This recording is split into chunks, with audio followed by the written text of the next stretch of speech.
Hello everybody and welcome to another video here at Playing Board Games with me, current Justin, and also old Justin. Well, I guess he's really young Justin at this point. I'm old Justin, but I don't want to think about that.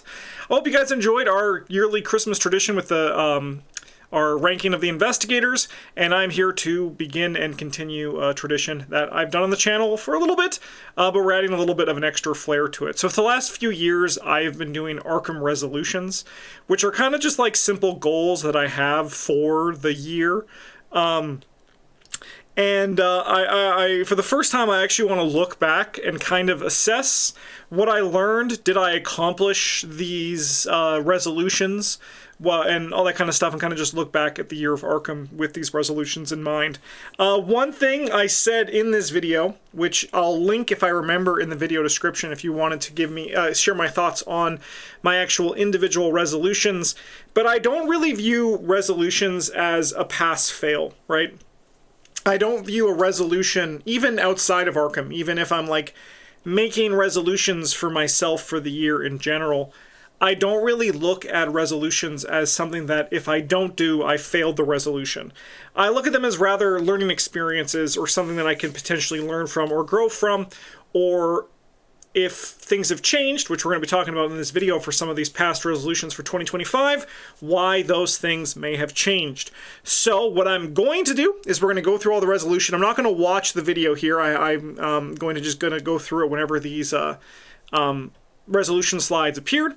We're going to talk about them, and I'm going to talk about if I feel like I accomplished that resolution or if it maybe slipped through my fingers or my priorities might have changed.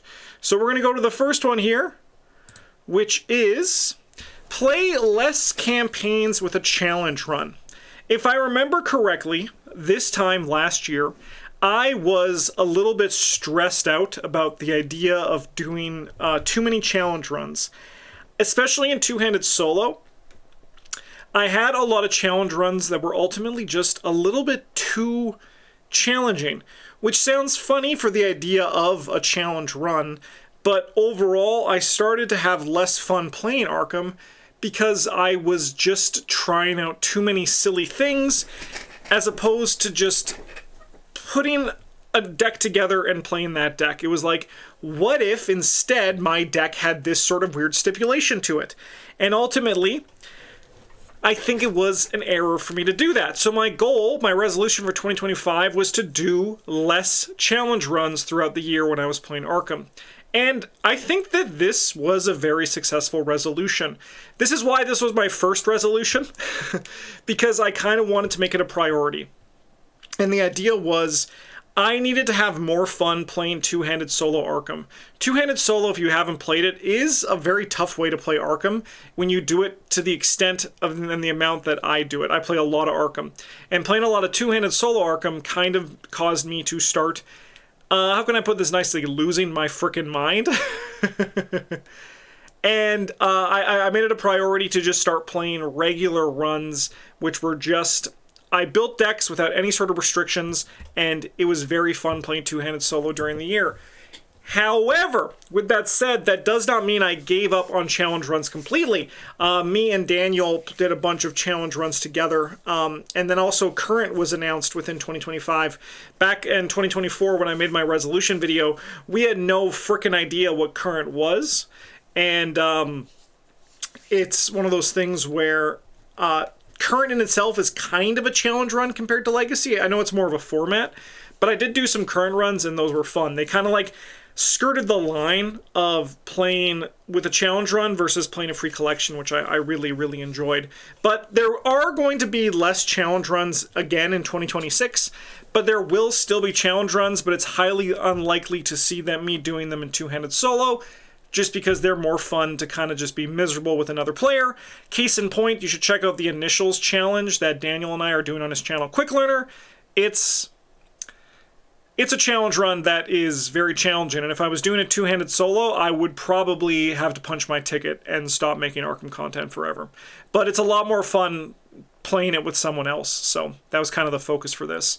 One thing I will say I improved this year is I bought lights. I have lighting in the room now, and this looks so much nicer compared to last year's lighting, so good job, Justin, you're killing it. All right, Let's go to our next one here, which is at 359. You look so sad, Justin. You look so sad. Is everything okay? All right, return to a bigger focus on custom content on the channel. This was specifically talking about playing custom campaigns and discussing custom campaign content and player card content on the channel. While I didn't necessarily achieve a full focus in the way that I wanted to, I will say that as a whole, my focus towards custom content was an improvement over the year previous. In the year 2024, I don't think I released a single custom campaign on the channel. And in 2025, I brought custom campaigns back, and it was a very enjoyable experience. I like custom content. I think the custom campaigns are very fun. And for a while, I just kind of stayed away from them because viewership was lower and commenting was lower.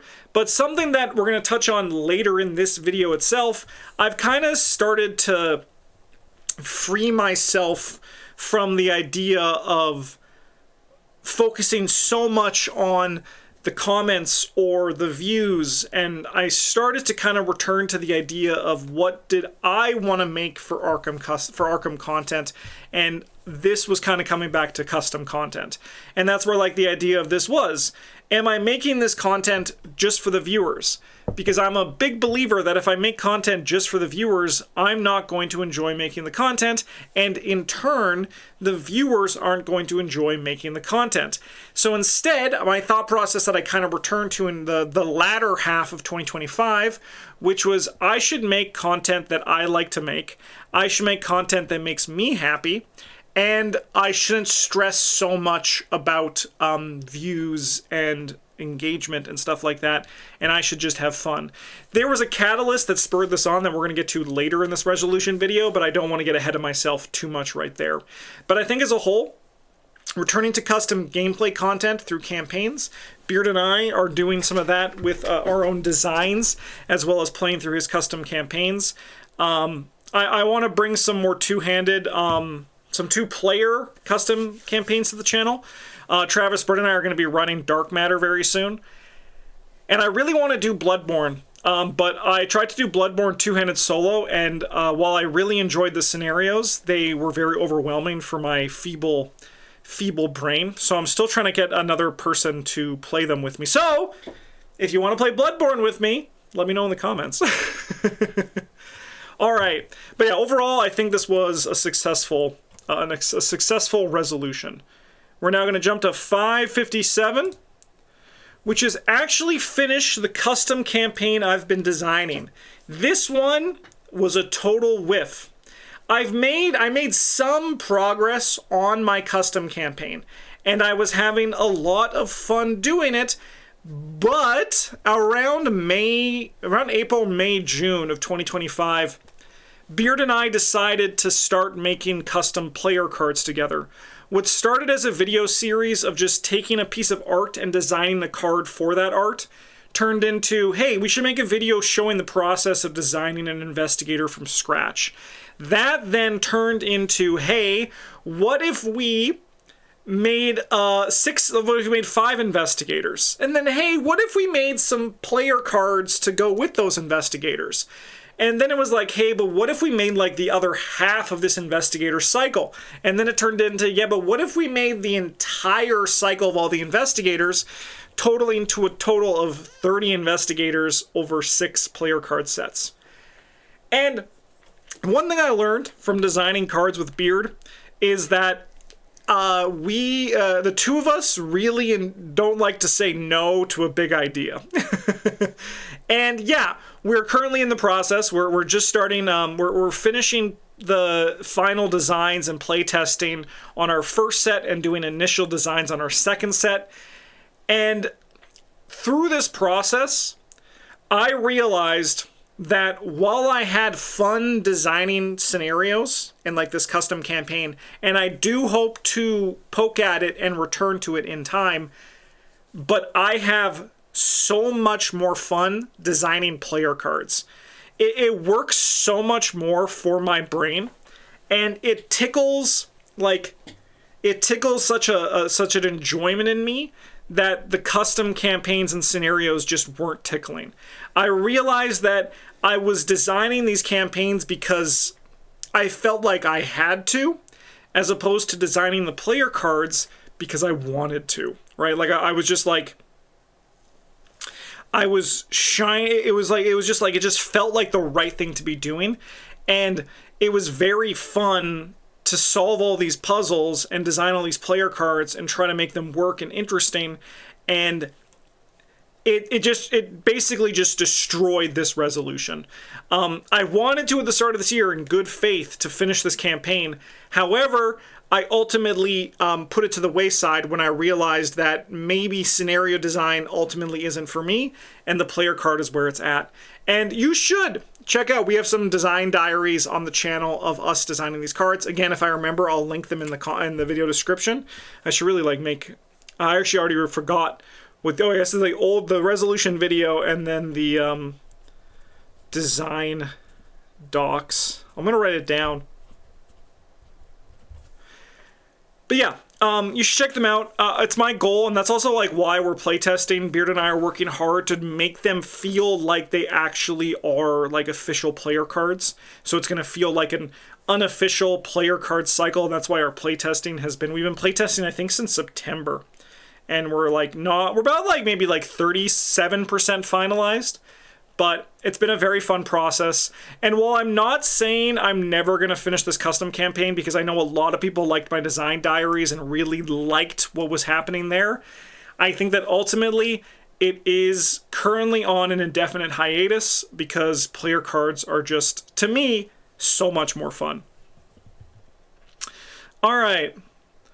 Let's go to 751, which was probably the biggest head scratcher I had when it came to figuring out my resolutions for 2025, which was constantly challenge my own idea of what is good in Arkham Horror. A lot of this stemmed from the idea is, what is good in Arkham Horror, right? Is winning a scenario good in Arkham Horror? Is that a good enough result? Or is it a better result to win the game with less doom on the final agenda? Or is it better to win the game with more doom on the final agenda, but all the victory points cleared? Is it better to win a campaign with no victory because it means you're just a better player because your deck can win when it has little victory in it? Is it better to win the campaign when you have all the victory in your deck, right? Is it better to... Get out of here, Windows threat protection. I'm trying to record a video. How rude.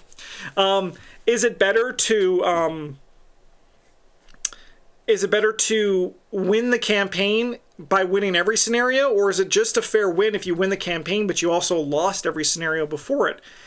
And it's a very challenging question to answer because Arkham is so broad in the idea of what it is. And while I think that this was a very successful resolution, and while I don't think I have the exact answer to this question yet, because I'm still trying to figure it out, if you asked me today, what is good in Arkham Horror the card game, I've personally settled on the perspective that if your deck does what you set it out to do, that's a good deck in Arkham Horror the card game. And someone's deck might be more efficient than yours, but ultimately, if you are able to do what your goal, the foundational goal of your deck is, you're doing good in Arkham Horror the card game. Again, I'm not really challenging. I'm still challenging this, and I haven't settled on this something exactly. But to me, I think a big thing of what is good in Arkham really comes down to the deck construction, the deck piloting, and how the deck comes together and is built. Does it achieve your goal that you set it out to do? And if you it's the thing is if you scrap by and win a scenario, but your deck failed and faltered, I would say that isn't doing good. So it's that's like the metric, right? I think it goes away from the scenario and kind of goes to the investigator and the deck that you built. But again, I'm still challenging this. But while this isn't going to be one of my resolutions for 2026, which I have a video with Daniel coming out next week for you guys to all... Actually, is it next week? Yeah, it's coming out on the 1st. It's coming out January 1st, where we have our 2026 resolutions, so you can see what our plans are for the next one. So look forward to that. Well, this one isn't going to be here because I think I've had a lot of time processing this. I think overall this was a very fun resolution to tackle in the year 2025. All right, on to 1147, which I talked about that one for a long time. Okay. Ooh. Attend an Arkham convention in person. This one didn't happen. This was a fun resolution I had because I really wanted to attend Arkham Con, the con in yellow. But I'm not going to get too political here. But there were reasons in the year 2025 where specifically Canada and US had some strained relations. And I decided personally that I was not going to travel to the States while though that shit was going down. And that unfortunately, has that kiboshed this resolution, and this resolution did not happen. And I'll tell you right now, I'm unless there is an unimaginable change in terms of the perspectives of Canada and US's relationship, I am unfortunately not going to be attending Arkham Con 2026 either. It's just my own personal thoughts and perspective on this kind of thing. So that's why I'm going to just say it's not going to be on my resolution next year for that kind of thing. I have no beef with Canadians who do still feel like they want to, or they're okay and happy with traveling to the States, like more power to you. But just individually, my own perspective is I ain't doing it. So it stopped that one like dead in its tracks. With that said, we are currently in the process of starting to work towards setting up a con, a PBG Arkham Con up here in Canada, eh? It won't be in 2026, but we're hoping that we can make it work together for 2027. So keep your eyes open on the channel if you do want to come play Arkham in person with some of the PBG crew. I think that could be pretty fun. But yeah, this one, it did not happen. I'll tell you that much right now. All right, last one we got here is at 1324. Make fresh content and hit 2 million views on the channel. So this one did not happen. And you know what? Actually, let's I'm gonna pause the video and I'm gonna get the YouTube stats up here. 1 second. All right. So what I talked about in the 2025 resolution video was that we never hit 2 million views on our channel. And it's been a number that I've been wanting to hit for a very, very long time, but we just were not able to ever get there for it. And I had a philosophy for this next 2025 year. I was going to kind of change our content release to better hit this 2 million goal. But I think ultimately it kind of nearly killed me. It made me like burn out in a way that I didn't even know I was burning out until I was forced to make a change. And the process for this was simply I cut one of our gameplay videos each week and replaced it with another talkie video. So right now on the channel we do 4 talkie videos and 3 gameplay videos for a cool even 7. And it's already a lot of content to be making in addition to the content I make for the Patreon channel. And it worked actually very well for quite some time. We were getting like, YouTube has like 3 metrics for how it's comparing for your views and like watch time, monetization, and subs for the last little bit. It's like the green up arrow, the green check mark, and the dreaded gray down arrow. And for the first like 4 months of the year, we were living in this beautiful green up arrow for like the longest time. And I was like, are you kidding me? This is insane. This is everything I've ever wanted. And then we started to get into the Arkham lull. If you don't know what the Arkham lull is, it usually runs from May till, I mean, this year it was until October, but previous years it was like from like April to August. It's like when the new cycle comes out, the new expansions come out, and the new expansions announced, right? So it's like that lull when there's not new stuff coming out about Arkham, and it's a lot of just stuff that already exists. That's always a hard time for content, for like whenever what you're making content about stops having things to talk about. And you have to kind of like dig a little bit deeper to find those discussion points. It's a little bit trickier to kind of come up with the content to go with it. So I really started to feel the drag there. And then, as we know, this was a longer lull just due to the way that, I mean, well, Arkham was in a flux this last year, and it's going to continue to be a flux into 2026. I don't think we're going to see things start to stabilize until late 2026, early 2027, once we start to know what next year's expansions and all that looks like. And I mean, like, the views when the current stuff did come out was very helpful. Not so much mentally, but for like the for engagement on the channel was really nice. And during the lull, I started to get a little bit bogged down, and I was just like, hey, this is tough. There's a lot of stuff to go here. 5 talkie videos a week turned out to be really difficult. And then in like June, July, August, YouTube views started to go down. And this wasn't something that was just for our channel. Here, let me get the stuff on the screen for you.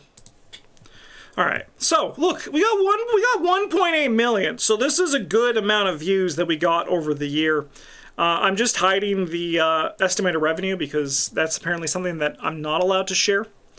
But as you can see, so yeah, we have the green check mark here. So it's about the same from last year. Watch time about the same from last year. Subscribers down 14% less. I think this is pretty normal. I don't worry too much about the subscriber number.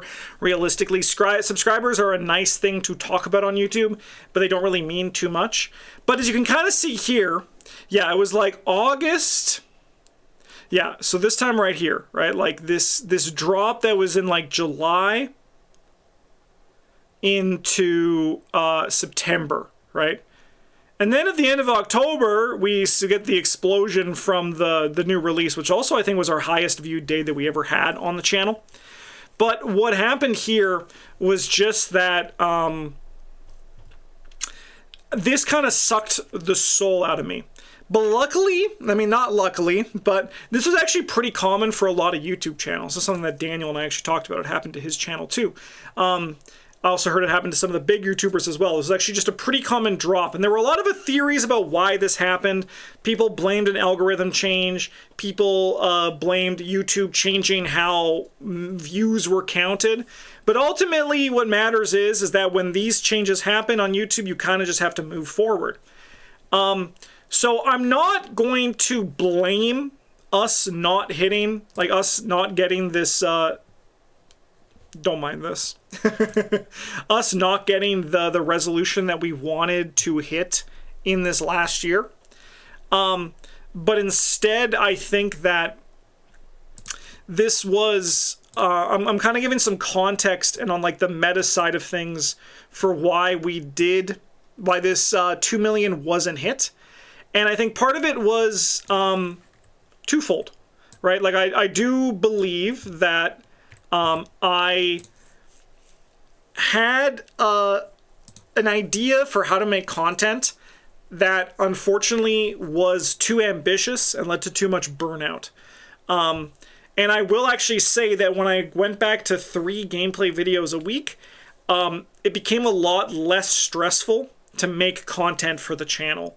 It was, I didn't realize again how burnt out I was getting before this change. And I think that ultimately, if I kept this going through the entirety of 2025, we probably would have hit the 2 million goal, but we likely would have seen no Arkham videos in 2026. Because I probably would have been like, all right, that's it for me. I don't think I can do this anymore. So that was kind of the thought process for how this resolution faltered. and how I'm not upset that it didn't falter, because I think 1.8 is still pretty good. It's more than we had last year. I don't remember. I'll have to do some checking of what our total views were in the last bit. But maybe next year, like maybe we'll get there naturally in 2025, 2026.